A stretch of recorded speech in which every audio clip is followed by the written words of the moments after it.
আপনি কেন গুলি কথা বললেন কেন? আপনি কি বললেন? আপনি এটা কি বললেন যে গুলি করবেন? আপনি গুলি করবেন না?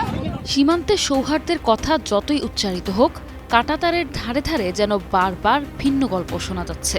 বিজিবি বিএসএফ এর বৈঠকে পারস্পরিক সহযোগিতা ও স্থিতিশীলতার বার্তা বিনিময়ের মধ্যেই লালমনিরহাটের হাতীবান্ধা সীমান্তে কথিত পুশ ইনের চেষ্টা এবং জামালপুরের বকশীগঞ্জ সীমান্তে রহস্যময় এক ব্যক্তিকে ঘিরে উত্তেজনা নতুন করে আলোচনায় এনেছে সীমান্তের অস্বস্তিকর ঘটনাকে।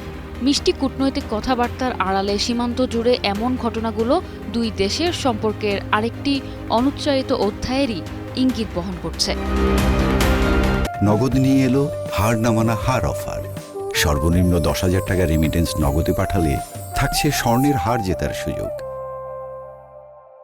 লালমনিরহাটের হাতীবান্ধা সীমান্তে ভারতীয় সীমান্তরক্ষী বাহিনীর মাধ্যমে পুশ ইনের একটি বড় প্রচেষ্টা ব্যর্থ করে দিয়েছে বর্ডার গার্ড বিজিবি ও স্থানীয় এলাকাবাসী। শুক্রবার রাত 8:30টার দিকে উপজেলার আমঝোল সীমান্তের 906/8S পিলার সংলগ্ন এলাকায় এই ঘটনা ঘটে। বিজিবির লালমনিরহাট 15 ব্যাটালিয়নের মিডিয়া সেল জানায়, রাত 8:30টার দিকে আমঝোল সীমান্তের কাছে 10 থেকে 12 জনকে বহনকারী একটি গাড়ি এসে থামে।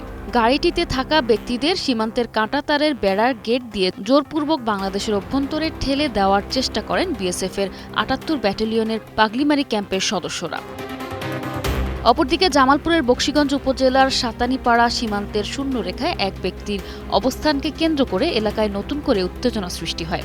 শুক্রবার দুপুরে মধ্যবয়সী ওই ব্যক্তিকে শূন্যরেখা অতিক্রম করে বাংলাদেশে প্রবেশের চেষ্টা করতে দেখে স্থানীয় বাসিন্দারা বাধা দেন। এরপর থেকে তিনি সীমান্তের শূন্যরেখাতেই অবস্থান করছেন। সীমান্তের কাঁটাতার শুধু দুই দেশের ভূখণ্ডকে আলাদা করে দেয় না, বরং আস্থা ও অবিশ্বাসের মাঝেও একটি সূক্ষ্ম রেখা টেনে দেয়। হাতীবান্ধায় কথিত পুশ ইনের চেষ্টা প্রতিহত হওয়া এবং বকশীগঞ্জে শূন্যরেখাকে ঘিরে তৈরি হওয়া অনিশ্চয়তা আবারও স্মরণ করিয়ে দিল কূটনৈতিক আলোচনার বাইরে সীমান্ত বাস্তবতা এখনও কতটা স্পর্শকাতর। ফলে বৈঠকের টেবিলে বন্ধুত্বের বার্তা যতই উচ্চারিত হোক, সীমান্তে এমন ঘটনার পুনরাবৃত্তি দুই দেশের সম্পর্ক ও পারস্পরিক বিশ্বাসের সামনে নতুন প্রশ্নচিহ্ন এঁকে দিচ্ছে। আপনি কি বললেন? আপনি এটা কি বললেন যে গুলি করবেন? আপনি গুলি করবেন না? কেন গুলি করতে বলছেন? কেন গুলি করতে বলছেন?